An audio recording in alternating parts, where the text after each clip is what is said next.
mountain has long stood as a sacred symbol for the border community, a place of religious pilgrimage and a marker of resilience. But it's also at the forefront in America's ongoing border security debate. Well, this area near Sunland Park, New Mexico is a focal point for migration. Smugglers can often use these mountains to get migrants through, and it's very treacherous. And right here is where you can see the border wall end. Mexico right there, just a few steps away from us.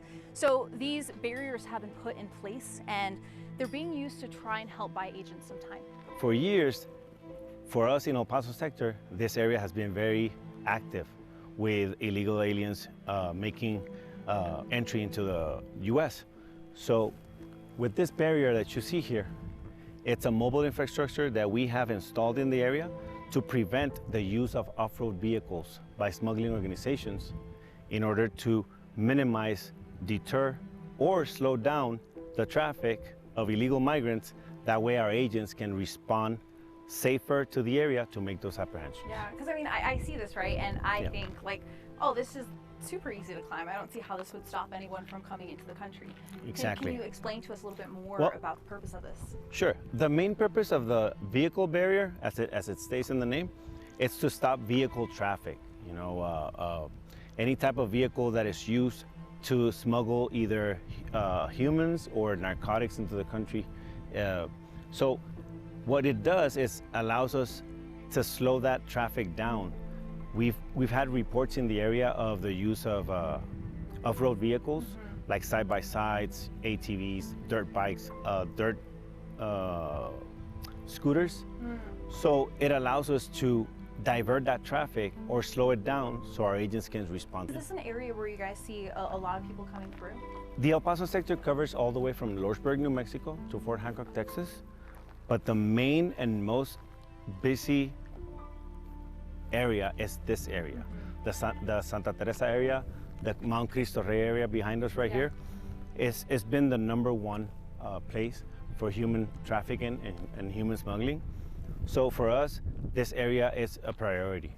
That's why we have installed the vehicle barrier. But critics question the effectiveness of these barriers. We've seen temporary barriers like this before, and they're often replaced by permanent solutions that cost millions. So the question is this a Band-Aid or a part of a broader security plan? So I think that it's a visual deterrent. Places where Texas DPS and the National Guard have put up concertina wire, other barriers, those will have some effect, but I think that the broader effect is a signal to immigrants that are on the Juarez side about not coming over. Critics talk about, you know, the militarization of the border, and then we do see these vehicle barriers that are also known as Normandy barriers. You know, what is your response to these critics?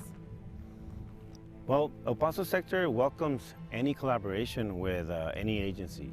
We will welcome any collaboration with Department of Defense, any agency, federal, state, local, our partners in government of Mexico, you know, the police, the state police from Mexico. We will welcome any agency that is willing to give us assets to protect America's borders. Border Patrol drives through here all day long. Smugglers watch, wait, and cross when they think it's clear. The Mount Cristo Rey has been one of the hot spots for human smuggling and illicit activities due to the fact that it didn't have a border barrier installed. The goal is to go all the way to the east side of the mountain and eventually make it a permanent fixture of the border wall. The barriers currently go up 1/4 mile up the south side of Mount Cristo Rey, but critics say temporary solutions come with a cost. There is no question that these are expensive efforts. It's not likely that a lot of this funding was already budgeted.